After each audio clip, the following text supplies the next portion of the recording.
Welcome to How to Retire on Time, a show that answers your questions about all things retirement, including income, taxes, Social Security, healthcare, and more. This show is an extension of the book, How to Retire on Time, which you can grab today by going to www.howtoretireontime.com. Or if you want to buy a physical copy, go to Amazon and search for the book, How to Retire on Time, and you can buy a copy there. My name is Mike Decker. I'm the author of the book, How to Retire on Time, but I'm also a licensed financial advisor, insurance agent, and tax professional, which means when it comes to financial topics, we can cover it all. Now, that said, please remember this is just a show. It's not financial advice. But if you want personalized financial advice, you can request your wealth analysis from my team today by going to www.yourwealthanalysis.com. With me in the studio today is Mr. David Franson. David, thanks for being here today. Yep, glad to be here. Now, David's going to be reading your questions, and I'm going to do my best to answer them. You can always submit your questions by texting them either to 913-363-1234. Again, that's 913-363-1234. Or you can email them to heymike@howtoretireontime.com. Let's begin. Hey, Mike, what do you do if you want to help your kids or grandkids? Yeah, I'm going to assume it's help your kids or grandkids in a monetary sense with the question. And there's a misnomer with this, and that's that if you give kids or grandkids any money, you get hit by the gift tax. Oh, yes. So the gift tax is if you give them over a certain dollar amount, it's been around $16,000, it changes every year, that you have to pay tax. That's not true. It's Form 70 something. I can't remember off the top of my head, but it's basically when you die, there's right now around $12 million that can get passed on to your kids tax-free, or whoever you want, tax-free. Now, there's some generational taxes, there's some but basically, you can get around the gift tax. You just have to report it. So if you have a portfolio of, let's say, $1 million or $5 million, you can pretty much give whatever you want, however you want, to the kids, assuming that it's not in a pre-tax account. So if you're going to gift IRA money, you still have to pay the income tax, but you can get the money where you want them to go. So you can do a lot more with your money than people realize. And I want to talk about this from an estate planning standpoint. How do you give people money? What do you want your money to do for them? I think that's a big question. So if you want to help them with their house, buying a house, right, why don't you just help them with their down payment? That's not usually an issue with the mortgage, okay? You can purchase part of the down payment in most situations. You disclose of it as that they're buying a part of the property. Maybe they own 20%. And if you don't intend to ever really recoup that money, then when you die, you can give them a step up in the basis and give them the rest of the money. Again, this is estate planning, but you can help your kids or grandkids get into homes with things like this. Okay. If you're buying something for yourself, it's not really a gift. And this is kind of a roundabout way of saying if your grandkids, for example, or your kids need to go to technical schools or colleges, whatever it is, if you just pay for it, it's not really a gift tax situation. It's not really an estate tax situation. You're buying it. Okay. As long as they don't touch the money, it's usually okay. All right. Make sure you're checking with a tax professional about these sorts of things.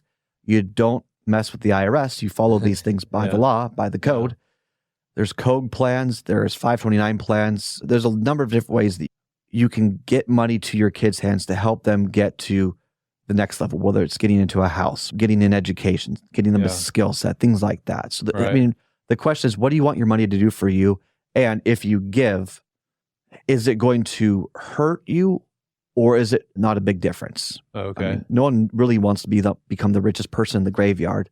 Right. They just don't want to overextend themselves. They want to, get too far over their skis, as the expression goes. So when you say you don't want it to hurt you, so if you're going to give money to your kids or grandkids, you don't want it to negatively affect your own tax situation, or? Yeah. If you want to give a lot of money and all of your assets are in IRAs, you could give too much, and now you've triggered IRMA. Oh, sure. Right? So now you're paying more for Medicare, and you're paying income tax at a higher tax rate, higher effective tax rate.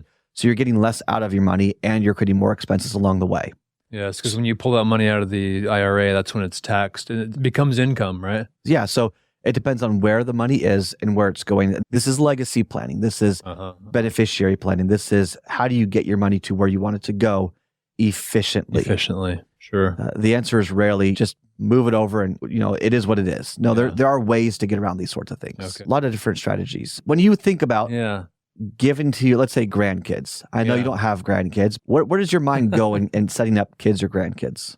Yeah, I guess my mind goes to, we want our sort of posterity to have an easier time of like getting started, right?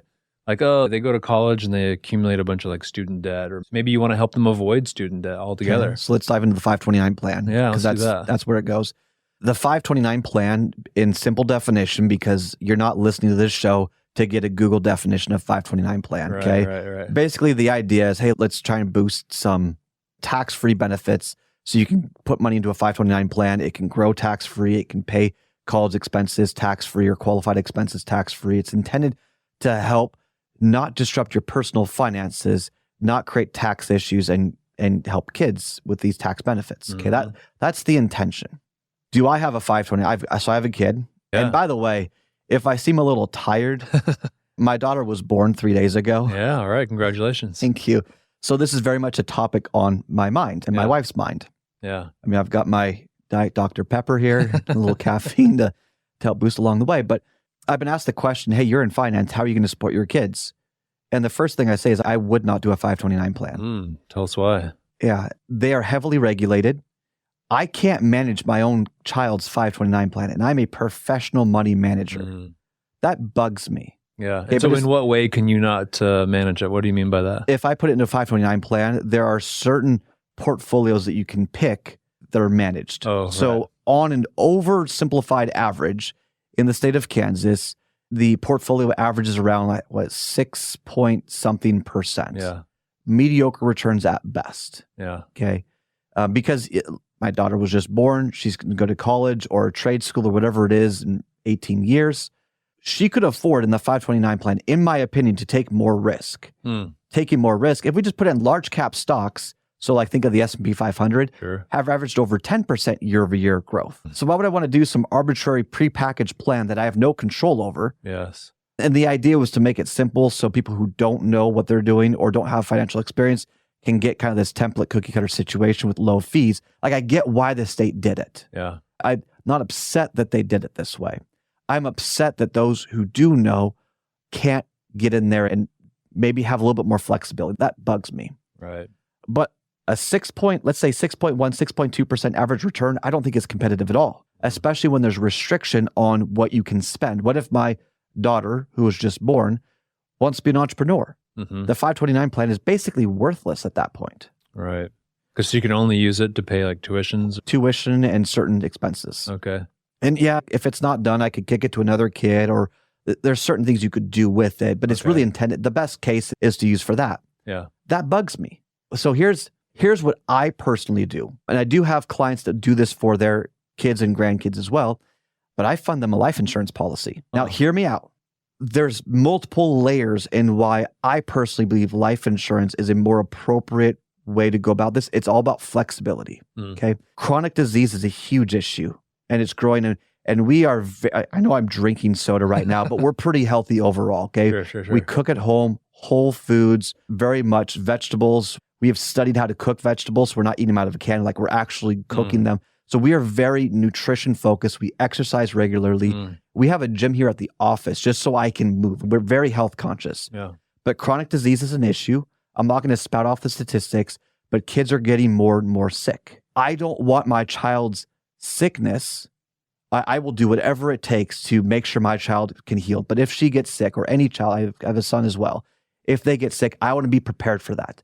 I'm using life insurance to be able to tap into a chronic death benefit rider in case they got sick in whatever way possible to hedge against that financial risk. I'm using life insurance in the horrible situation that someone were to die. Yeah. Yeah. That I could take the death benefit. Sorry. I mean, she was just born 3 days ago. So, okay. Right. I'm not going to apologize for that. Yeah. Love my kids. But I would be able to create an endowment or a foundation in their name and have a gifting situation in memory of her. Okay. And the reason why I say these things is because we had a childhood friend up in Redmond, Washington.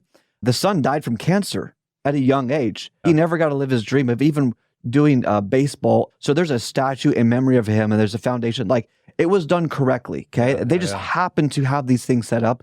I don't know why they did it this way, but it's in memory of him. Okay. You want the memory of your child to be set up that way. Yeah. It's not just some 529 plan and then hope it works out. Okay. So I do want a death benefit on my kids that if the worst should happen, and I hope no parent has to bury their child, but that can be set up. I want the chronic death benefit because I won't say who, but someone, sorry, very near to me, their parents almost got bankrupt because they went into a random sandwich shop. The kid got hepatitis C. Oh. He spent the next couple of years in the hospital in the ICU. He should have died. Now, there was a lawsuit that was able to help pay for it all, but the parents were financially strapped. So if your kid gets some sort of chronic or terminal illness, tapping into a death benefit can help alleviate. Look, it is difficult. We're in the silent depression. It is difficult for parents to be able to maintain their personal livelihoods. So when a kid gets sick, it is astronomically more difficult. 529 plans don't do this. So again, look at the child's lifespan as a whole. You want to gift to your kids, but you need multiple layers for it, okay? And so if I can get a death benefit, if I can get a chronic illness rider, if I can get a terminal illness rider, if I can set up these multiple layers and the cash value there we go associated with it is greater than the average of a 529 plan, let's say I can get the cash value, then we can grow it to basically the same or maybe a little bit better cash value with more control that I have now on how I'm allocating it. So that when they get to college, they might have a little bit more money.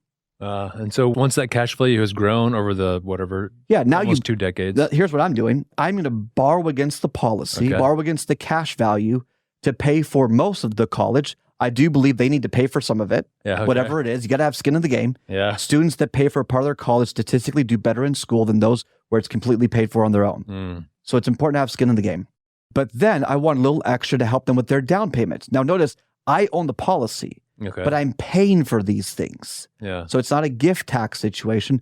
I'm paying for certain things, so I'm running it down. But with life insurance, you're borrowing against the policy. So if the cash value grows at a faster rate than the loan amount, then by the time they hit retirement, the money that I paid for their school or used to pay for their school and the money I used to pay for their first house, and whenever they got married, there's a built-in term life insurance policy, which is one less expense that the kid has to pay for when they start their family.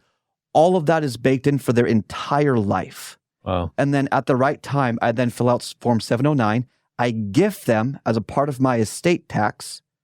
I gift them, so it's tax-free to them. They now own their own policy when it's appropriate, and now that policy can grow. And if they have cash needs, they can take it out of a principal protected cash source to get through difficult times, job loss, illness, whatever it might be. And then the rest is set up for their retirement. So yeah, life insurance gets a lot of crap. But when you have certain needs and you're willing to pay for it and you set up the policies correctly, then yeah, when I look at kids or grandkids and the journey that they're going to go on and the financial risks along the way, I'm going to manipulate life insurance policies in such a way that it's going to check off certain boxes and not try and do other things. That's how life insurance should be. It's not an investment. It's a product or transferring certain risks and say no to other risks so it can be efficient on the growth of the cash value itself. What was the question again? Hey, Mike, what would you do if you want to help your kids or grandkids? So this show's probably listened more by people who have grandkids. So let's just lay it all out. If you want to help your grandkids out, they're being born and you're excited about it, think of how much money you would want to give them. And if you want to do the 529 plan, great. It's a great option. If you want a more comprehensive way, how much can you afford to give without hurting yourself? Then you got to figure out how much can you put into there over 5 to 7 years. You want to fund the policy. And there's different ways you could structure that.